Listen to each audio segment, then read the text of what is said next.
Hello, everybody, and thank you for your support of Indie Agency News. Let's go ahead and meet an indie agency today. We're going to New York, LA, around the world. John Haber, co-founder, Giant Spoon. Welcome. Okay. Now, we were having a little conversation before, right? I love that the industry folk decided to tell you something when you founded the agency and you ignored them. So kudos to that. So Giant Spoon is the agency. Now remind everybody when it was founded. We started in September of 2013. So we just are a hair over 10 years old, which is amazing. Unbelievable. Yeah, that's great. I look different. I look different than when we started, which is dude. Oh my God. Like when we get together, we're gonna show you 2013. Look at, there were no bags under our eyes. Yeah. Now the part of this that I think is really interesting, and I really like this, I really like the cut of this particular jib, is you were founded both in New York and LA simultaneously, and people told you not to do that. They told us, I have like a list of things people told us not to do that we did. That was one of the first ones, because my partners and I were together in the holding company world.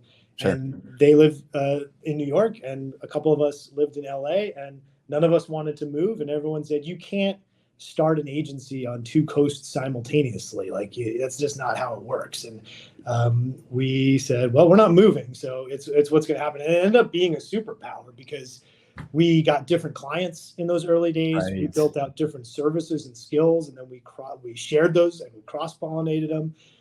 I think probably the only mistake we made was, like, in success and in growth, we probably had a lot of like redundant, duplicative things in those two offices that, over time we were able to sort of consolidate and run as one company, but housed in both cities.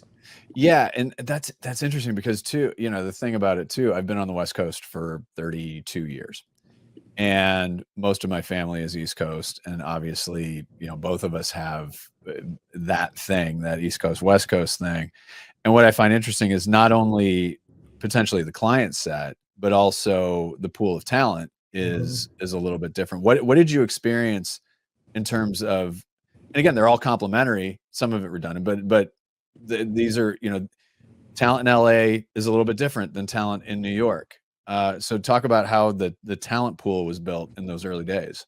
Yeah, I mean, the talent pool was also reflective of the different kinds of assignments we were doing. So we ended up doing a lot more long form content in the early days of our LA team. Like, we weren't even winning traditional advertising campaigns. We were doing things that felt more like branded entertainment or documentary or long form. And there was such a depth of talent who had sort of screenwriting capabilities and long form narrative capabilities that we were able to bring in here, that either worked in entertainment or started in entertainment and moved to advertising as sort of a fallback, which sometimes happened. But either way, the ethos was in the water of the talent out here at a much different pace. And then in our New York team, in our early days, we were getting really meaty strategy assignments where makes sense. We were having, like, not just advertising strategy, but business strategy, marketing consulting,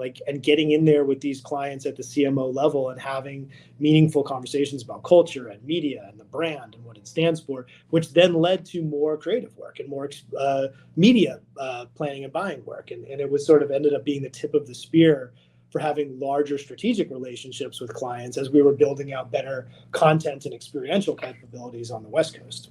Yeah, no, it makes a lot of sense. And that tracks perfectly. And what's interesting too is that a lot of that talent migrated west from New York, and then conversely, a lot of that creative talent that you had discussed has migrated out east. So you may be onto something, John. Well, now I wouldn't say, like, at this point it feels pretty integrated. Like, I would. Oh yeah. I wouldn't say that there is that much of a difference. No. where coastally where of how our talent, the types of stuff our talent does. Yeah, no, makes total sense. Now, you've been around 10 years again, Mazel Tov. Now every agency has their thing. What would you say that your agency is best known for? Well, it's an interesting question because Right. what we're best known for is experiential, which is this like double-edged sword for us because we love experiential. We've done, I think, experiential work that has changed that industry in terms of how brands build narrative-based immersive experiences. But we never set out to be an experiential agency. We're Right. a strategy and ideas agency, and we didn't care about the output. And that's always been the sales pitch of Giant Spoon. It's like, we'll think about your brand, we'll think about your audience, and we'll think about culture, and we can make anything. And the beauty is we have made anything. We've made, podcasts. We've won the Tribeca Film Festival for Right. entertainment. I think we've done more podcasts than any agency, and one of them went to #1 on iTunes overall that we did for GE. So we do all of these different things, and that's like the special sauce of Giant Spoon. But experiential has just been the most famous, which we love. Right. It's such a calling card for us, but we definitely have to continue to tell the story to make sure everyone sees all of the other sort of formats of content that we play in. Yeah, I mean, you got to be known for something, right? Yeah. Mine is clearly my gray long hair. But remind me what you won at Tribeca. I remember, it's there. What did you win at Tribeca again? I'm trying to remember. Yeah, so we've been shortlisted a few times, but the one that won was a short film we did with Synchrony Bank. Yes. And it was like a Groundhog Day financial story we did with Issa Rae's production company. Okay. And it was really cool. I mean, and we made a puppet talk show with Michelle Obama for Waffles and Mochi, and we made we did the Wolf series for HP, which was like a 5-year. I remember that. Yeah, with Christian Slater. And we just did one that was shortlisted at Tribeca with HP again. That was called Unlocked, where we had data scientists solving a mystery that led them to like fighting a cartel in Mexico. Right. That it was the first ever branded entertainment to be featured on Peacock on the streaming platform. It's like. That's where I'm always like, look at this stuff. And I was like, but also we projected on 100 stories of the Empire State Building for Stranger Things, which is friggin' amazing too. No, I know. But we have to constantly tell that story to the world. Yeah. So speaking of which, I once was called a low rent Christian Slater because of my voice. So, I always imagine Christian Slater doing an impression of Jack Nicholson. I mean, it's sort of the same thing. Yeah, there you go. Yes, sort of. It's just a little slower, and that is good. I feel like I'm watching Gleaming the Cube right now. Oh God! Oh my God! Oh, everybody, Gen X, raise your hand. Okay. Oh my gosh, look at us, Gen Xers. You've touched on a few things. What would you say are a couple more core strengths of the agency? I mean, obviously we've covered a lot of ground, but what are maybe one or two other things that you would consider key strengths that people might not necessarily think about, especially brands? Yeah. Well, another big one is we're a full service media planning and buying agency.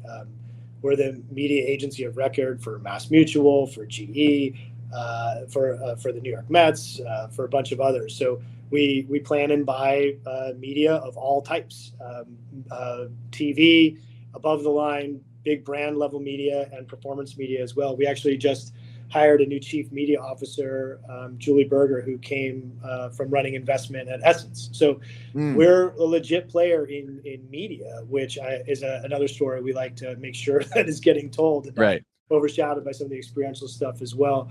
I think in media, the coolest thing that we've uncovered and the reason we can compete against much bigger media agencies is our calling card is creativity in media, media ideas, media thinking, like not just sort of blindly RFPing media partners, like really thinking about what content and concepts we want to put into the world through the lens of media. So that's a big superpower of ours that is a huge differentiator for Giant Spoon. Makes sense. Let's go into being independent. Why is being an independent and being indie so important to you and the team? I mean, I look at the last 10 years, and a lot of the things that we talked about that were these unconventional paths to success, like, couldn't have happened if we weren't independent. I mean, the fact that we were really just trying to sell strategy and ideas 10 years ago, and now then we slowly built a creative department, we slowly built a media department, and we brought in social staff, and we brought in creatives and experiential, like, and we built 5 small agencies at once, which is I don't know if I would recommend for the faint of heart. But 2 out of 5. a big holding company, wouldn't have let us do that. They would have told us to focus, and that focus would have meant that we would have ended up looking like everybody else. And like the fact that we just did things our way and used our naivete as a superpower let us build something that feels different in our mind.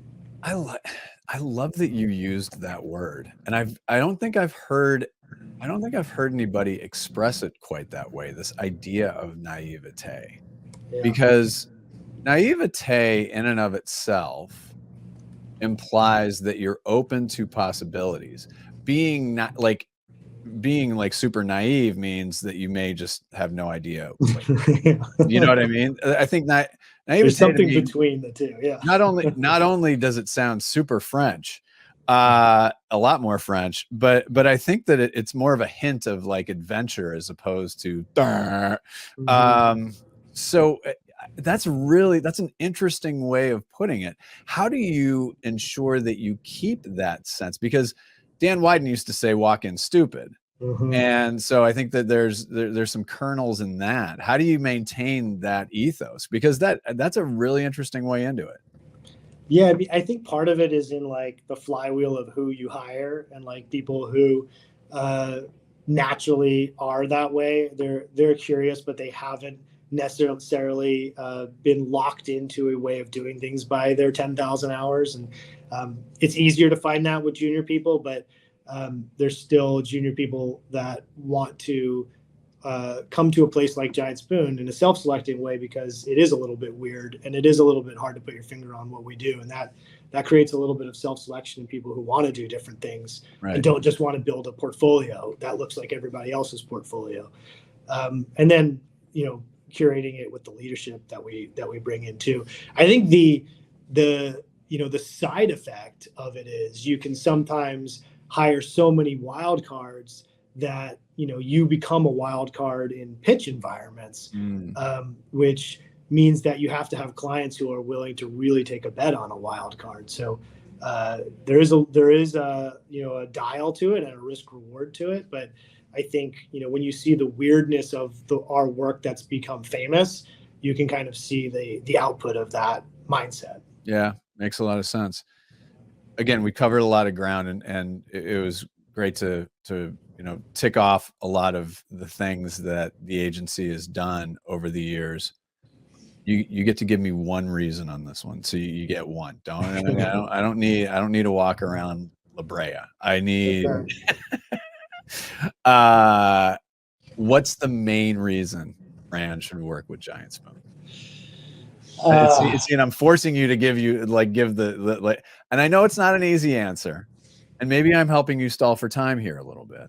Well, I have a simple answer, and you can tell me if you want a more of a walk around. No. You just go and yeah.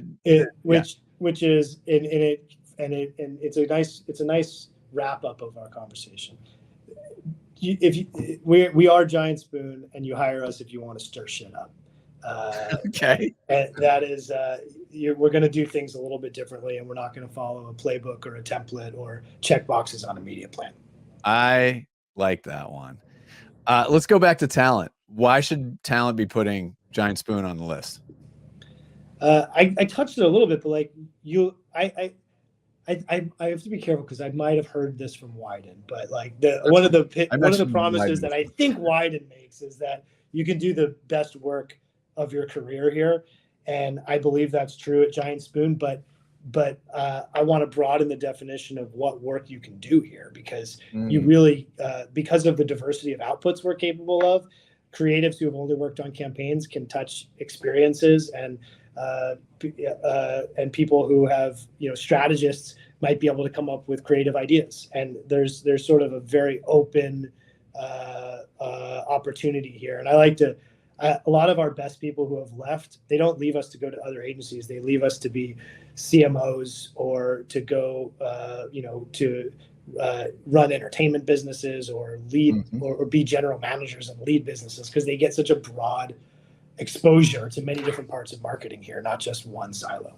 Oh, I like that.